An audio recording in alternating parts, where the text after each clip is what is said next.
ಕರ್ನಾಟಕದಲ್ಲಿ ವಿಜಯದಶಮಿಯ ನಿಮಿತ್ತ ನಡೆದಿದ್ದ ಆರ್ಎಸ್ಎಸ್ ಪಥಸಂಚಲನಗಳು ಎಷ್ಟು ಗೊತ್ತಾ? ಆರ್ಎಸ್ಎಸ್ ಪಥಸಂಚಲನದಲ್ಲಿ ಗಲಾಟೆ ದುಂಬಿ ನಡೆದಿತ್ತಾ ಎಂದು ಕೇಳಿದ ಪ್ರಶ್ನೆಗೆ ಸರ್ಕಾರ ಕೊಟ್ಟ ಉತ್ತರ ಏನಾಗಿತ್ತು? ಪರಮೇಶ್ವರ್ ಕೊಟ್ಟ ಉತ್ತರದಿಂದ ಪ್ರಿಯಾಂಕ್ ಖರ್ಗೆ ಅವರಿಗೆ ತೀವ್ರ ಮುಖಭಂಗವಾಯ್ತಾ? ಸ್ನೇಹಿತರೆ, ಬೆಳಗಾವಿಯ ಸುವರ್ಣಸೌಧದಲ್ಲಿ ಚಳಿಗಾಲದ ಅಧಿವೇಶನ ನಡೆಯುತ್ತಿದೆ. ಈ ಅಧಿವೇಶನದಲ್ಲಿ ಕಾರ್ಕಳದ ಶಾಸಕರಾದ ವಿ ಸುನೀಲ್ ಕುಮಾರ್ ಅವರು ಆರ್ಎಸ್ಎಸ್ ಪಥಸಂಚಲನಕ್ಕೆ ಸಂಬಂಧಿಸಿದಂತೆ 3 ಪ್ರಶ್ನೆಗಳನ್ನು ಕೇಳಿದ್ದರು. ಇದಕ್ಕೆ ರಾಜ್ಯ ಸರ್ಕಾರವು ಉತ್ತರವನ್ನ ನೀಡಿದ್ದು, ರಾಜ್ಯದಲ್ಲಿ ನಡೆದಿದ್ದ ಎಲ್ಲಾ ಪಥಸಂಚಲನಗಳು ಶಾಂತಿಯುತವಾಗಿತ್ತು ಎಂದಿದೆ. ಹಾಗಾದ್ರೆ ಸುನೀಲ್ ಕುಮಾರ್ ಅವರು ಯಾವೆಲ್ಲ ಪ್ರಶ್ನೆಗಳನ್ನ ಕೇಳಿದ್ದರು ಎಂಬುದನ್ನು ಒಮ್ಮೆ ನೋಡೋಣ. ರಾಜ್ಯದಲ್ಲಿ 2025ನೇ ವರ್ಷದಲ್ಲಿ ರಾಷ್ಟ್ರೀಯ ಸ್ವಯಂ ಸೇವಕ ಸಂಘದ ವತಿಯಿಂದ ಪಥಸಂಚಲನ ಕಾರ್ಯಕ್ರಮಗಳು ನಡೆದಿದೆಯೇ? ಹೌದು, ನಡೆದಿದೆ. ಹಾಗಿದ್ದಲ್ಲಿ ಎಷ್ಟು ಸ್ಥಳಗಳಲ್ಲಿ ಈ ಪಥಸಂಚಲನ ಕಾರ್ಯಕ್ರಮಗಳು ನಡೆದಿದೆ?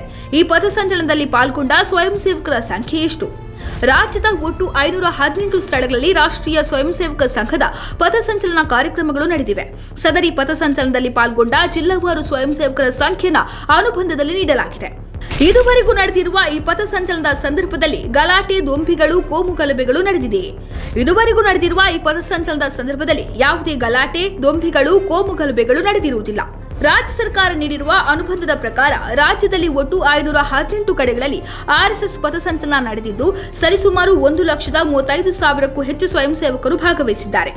ಬೆಂಗಳೂರು ನಗರ ಕಮಿಷನರೇಟ್ ವ್ಯಾಪ್ತಿಯಲ್ಲಿ ಅತಿ ಹೆಚ್ಚು ಅಂದರೆ 97 ಕಡೆಗಳಲ್ಲಿ ಪಥಸಂಚಲನ ನಡೆದಿದ್ದು, 27,338 ರಿಂದ 30,233 ಸ್ವಯಂ ಸೇವಕರು ಭಾಗವಹಿಸಿದ್ದರು ಎಂದು ಗೃಹ ಸಚಿವ ಡಾಕ್ಟರ್ ಜಿ ಪರಮೇಶ್ವರ್ ಅವರು ತಿಳಿಸಿದ್ದಾರೆ. ಪರಮೇಶ್ವರ್ ಕೊಟ್ಟ ಉತ್ತರದಿಂದ ಪ್ರಿಯಾಂಕ್ ಖರ್ಗೆ ಅವರಿಗೆ ತೀವ್ರ ಮುಖಭಂಗವಾಯಿತು.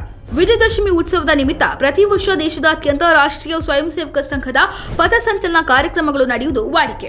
ಈ ವರ್ಷ ಆರ್ಎಸ್ಎಸ್ 100ನೇ ವರ್ಷಾಚರಣೆ ಆಚರಿಸುತ್ತಿರುವುದರಿಂದ ಪಥಸಂಚಲನಕ್ಕೆ ಸ್ವಲ್ಪ ಹೆಚ್ಚೇ ಗಮನವನ್ನು ಕೊಡಲಾಗಿತ್ತು. ಇದರಿಂದ ಗಲಿಬಿಲಿಗೊಂಡ ಐಟಿ-ಬಿಟಿ ಸಚಿವ ಪ್ರಿಯಾಂಕ್ ಖರ್ಗೆ ಅವರು ಮೊದಲಿಗೆ ಸಾರ್ವಜನಿಕ ಸ್ಥಳಗಳಲ್ಲಿ ರಾಷ್ಟ್ರೀಯ ಸ್ವಯಂ ಸೇವಕ ಸಂಘದ ಚಟುವಟಿಕೆಗಳಿಗೆ ನಿಷೇಧ ಹೇರುವಂತೆ ರಾಜ್ಯ ಸರ್ಕಾರಕ್ಕೆ ಪತ್ರ ಬರೆದರು. ರಾಜ್ಯ ಸರ್ಕಾರವು ಕೂಡ ಕ್ಯಾಬಿನೆಟ್ ಸಭೆಯಲ್ಲಿ ಖಾಸಗಿ ಸಂಸ್ಥೆಗಳು ಸಾರ್ವಜನಿಕ ಸ್ಥಳಗಳಲ್ಲಿ ಕಾರ್ಯಕ್ರಮಗಳನ್ನು ನಡೆಸಲು ಸಂಬಂಧಪಟ್ಟ ಆಡಳಿತ ಇಲಾಖೆಯಿಂದ ಅನುಮತಿಯನ್ನು ಕಡ್ಡಾಯವಾಗಿ ಪಡೆಯಬೇಕು ಎಂದು ಸರ್ಕಾರಿ ಆದೇಶವನ್ನು ಹೊರಡಿಸಿತ್ತು. ಅದಕ್ಕೆ ಹೈಕೋರ್ಟ್ ತಡೆಯಾಜ್ಞೆ ನೀಡಿತು. ಅದು ಬೇರೆ ವಿಚಾರ.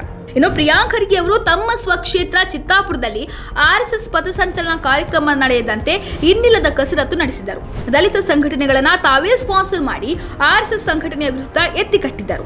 ಆರ್ಎಸ್ಎಸ್ ಪಥಸಂಚಲನ ನಿಗದಿಯಾಗಿದ್ದ ದಿನವೇ ದಲಿತ ಸಂಘಟನೆಗಳು ಸೇರಿ 10ಕ್ಕೂ ಹೆಚ್ಚು ಸಂಘಟನೆಗಳು ರ್ಯಾಲಿ ನಡೆಸಲು ಅನುಮತಿ ಕೋರುವಂತೆ ನೋಡಿಕೊಂಡರು. ಪ್ರಕರಣ ಕೋರ್ಟಿಗೆ ಹೋಯಿತು. ಕೋರ್ಟ್ ಶಾಂತಿ ಸಭೆ ನಡೆಸುವಂತೆ ಜಿಲ್ಲಾಡಳಿತಕ್ಕೆ ಸೂಚನೆ ನೀಡಿತು. ಮೊದಲ ಶಾಂತಿ ಸಭೆ ಅಶಾಂತಿ ಸಭೆಯಾಗಿ ಮಾರ್ಪಟ್ಟಿತು. 2ನೇ ಶಾಂತಿ ಸಭೆಯ ನಂತರ ಕೋರ್ಟ್ ದಿನಾಂಕವನ್ನು ನಿಶ್ಚಯಿಸಿ ಪಥಸಂಚಲನಕ್ಕೆ ಷರತ್ತುಬದ್ಧ ಅನುಮತಿಯನ್ನು ನೀಡಿತು.